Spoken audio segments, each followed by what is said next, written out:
সবার সাথে দেখা করেছি, খালি এরা দুজন বাকি কেন থাকবে।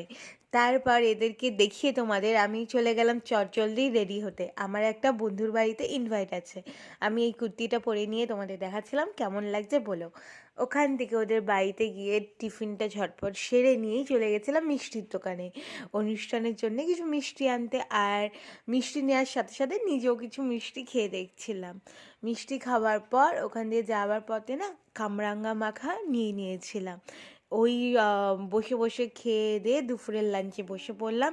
লাঞ্চের মেনুতে আজকে অনেক কিছু ছিল, আমি সব দেখাতে পারিনি ভিডিওতে।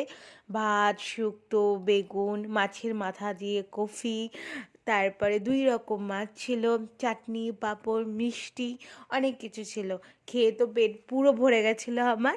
তারপর ওদের ওখান থেকে একটা চকলেট খেয়ে দিয়ে আমি বাড়ি চলে এলাম।